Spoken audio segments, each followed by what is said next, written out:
On vous a menti. On vous a dit qu'obéir à Dieu, c'est le ticket gratuit pour une vie sans problème.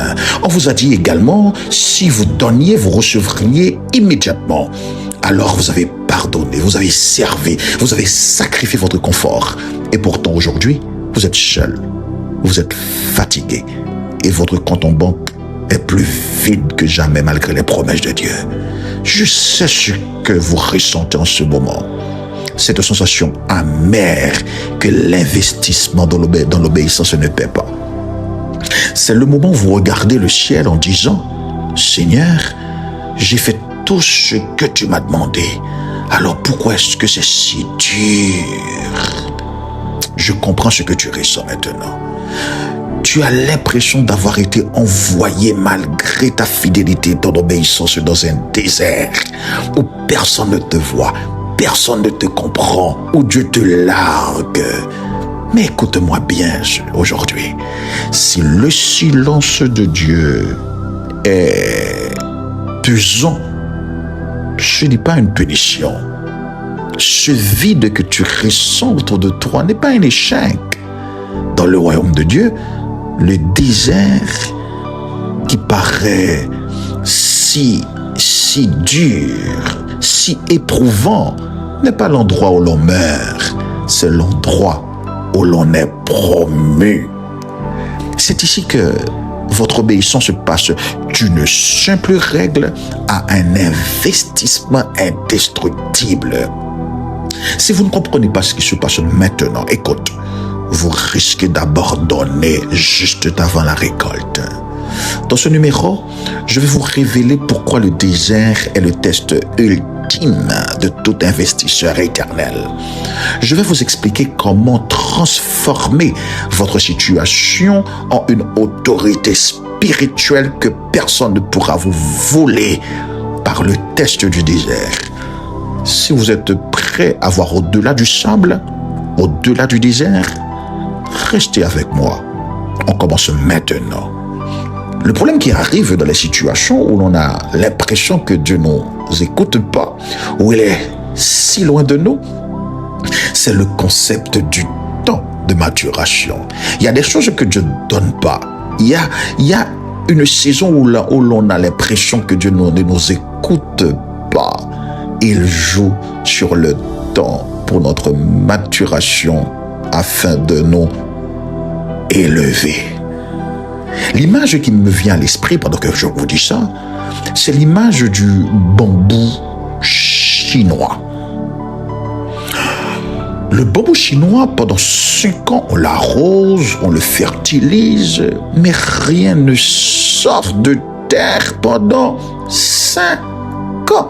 Pas même un petit bourgeon. C'est décourageant. Le secret, durant ces 5 ans, le grain se développe. Il développe un système de racines gigantesques. Waouh!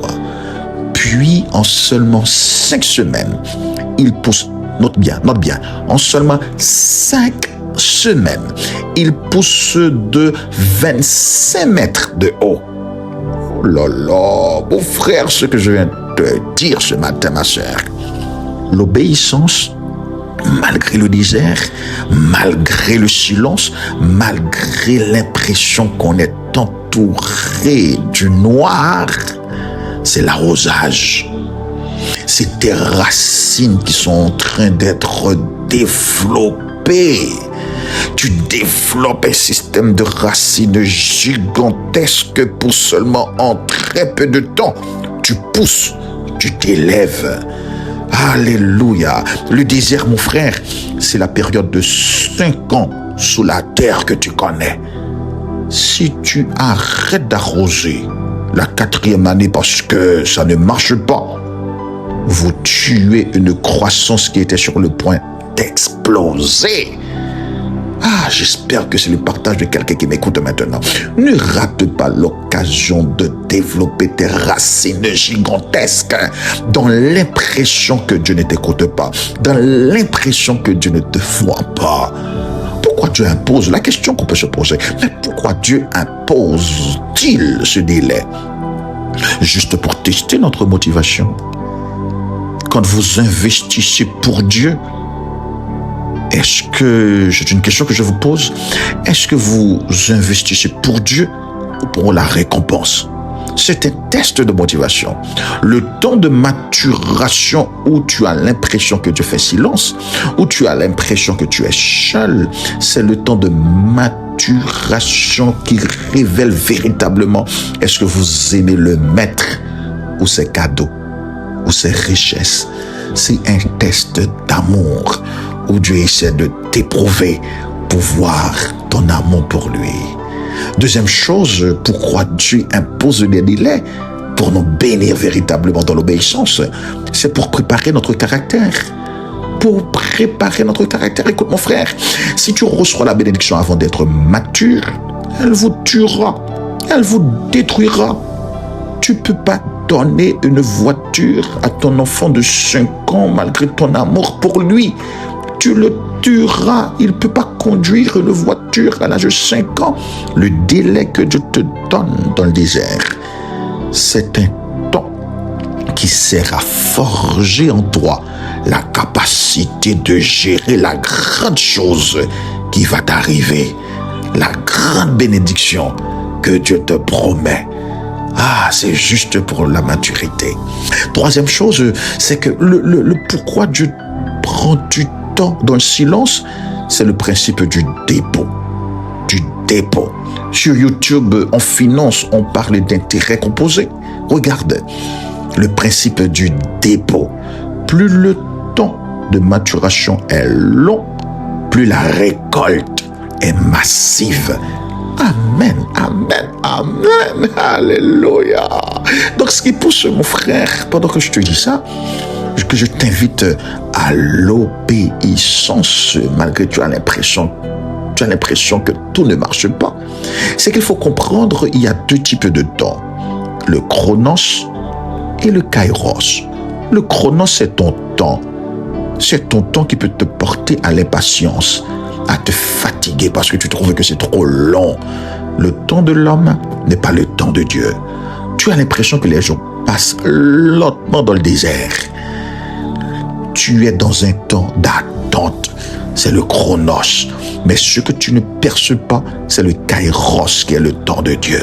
Dieu a un temps pour toutes choses, un temps pour te propulser, un temps où il verra ta maturité et il te propulsera. Il t'élèvera. C'est ce que j'appelle le kairos, le temps de Dieu, le moment opportun où tout s'aligne pour ton miracle, où tout s'aligne pour ton élévation. La clé qu'il faut saisir, ton obéissance dans le chronos, le camp où il ne se passe rien, détermine votre autorité dans le kairos quand Dieu agit. L'exemple de Joseph est extraordinaire pour comprendre ce que je suis en train de te dire. Quand il est passé de la prison, du désert, du silence à l'élévation, à la gloire. C'est ce que j'appelle le paradoxe de l'obéissance. Joseph est chez Potiphar, il est jeune, il est beau. La femme du patron lui fait des avances insistantes. Pour certains, un privilège, une opportunité. Mais ce qu'il faut comprendre, il y a des opportunités qui ne sont pas des opportunités.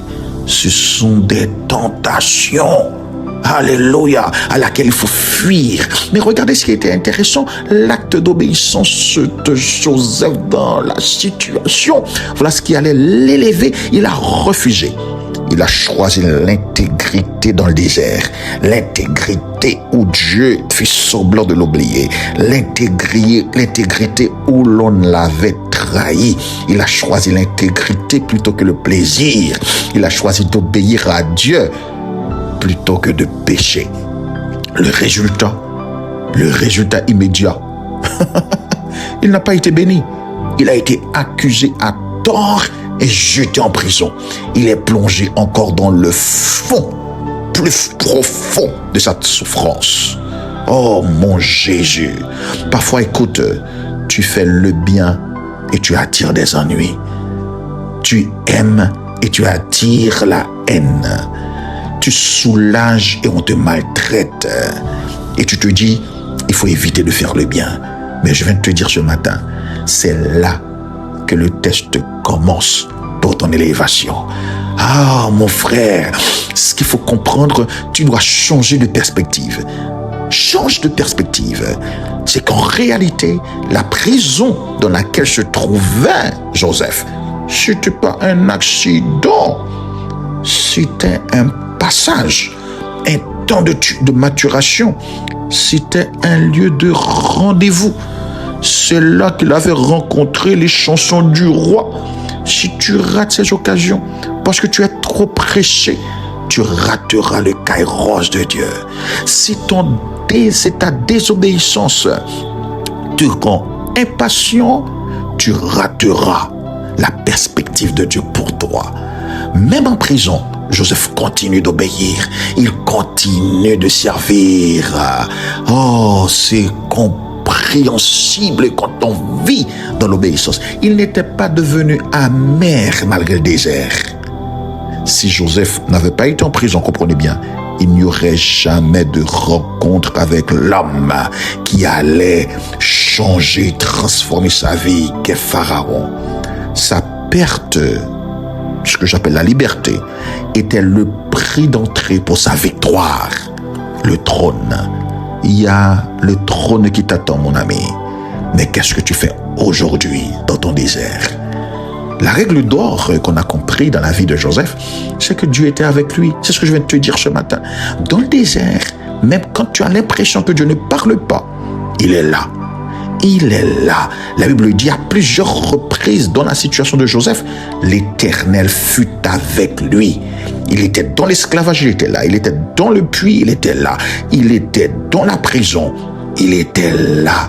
Mon frère, la réussite de votre investissement dans l'obéissance ne se mesure pas à l'endroit où vous êtes, au palais ou en prison, mais à qui est avec vous dans cet endroit. J'espère que tu comprends. Je vais reprendre ce que je viens de dire.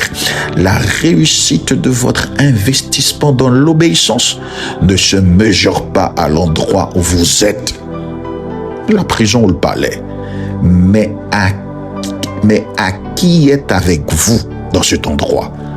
Je voudrais te laisser avec 3 clés pour ne pas échouer le test dans le désert. Tu dois changer. La première clé, change de nourriture. Dans le désert, nos émotions auront tendance à crier, à se plaindre que Dieu nous a abandonnés. Si vous mangez ce que vos sentiments vous servent, alors vous allez mourir de soif spirituelle dans le désert. Ce que tu dois décider maintenant, comme Jésus face à la tentation, réponds à chaque doute par un, il est écrit. Décide par la parole au lieu de servir des émotions. Remplacez l'analyse de votre situation par la proclamation de la promesse de Dieu. Voilà une clé importante, mon frère majeur. L'investisseur qui réussit ne regarde pas les informations, les bruits de l'environnement. Il regarde les fondamentaux, ce qui lui permettra de gagner, d'avoir un capital qui grossit. C'est ce que j'appelle la parole de Dieu. Deuxième clé, tu dois refuser les raccourcis dans le désert. C'est ce que j'appelle le piège du soulagement immédiat. Le diable viendra toujours quand tu es dans le désert où Dieu fait semblant de t'oublier. Il viendra toujours te proposer une sortie de secours qui ne vient pas de Dieu. Un compromis financier, une relation hors de la volonté de Dieu. Le danger, si tu sors du désert par un raccourci, tu rates la transformation. Tu rates que tes racines deviennent gigantesques.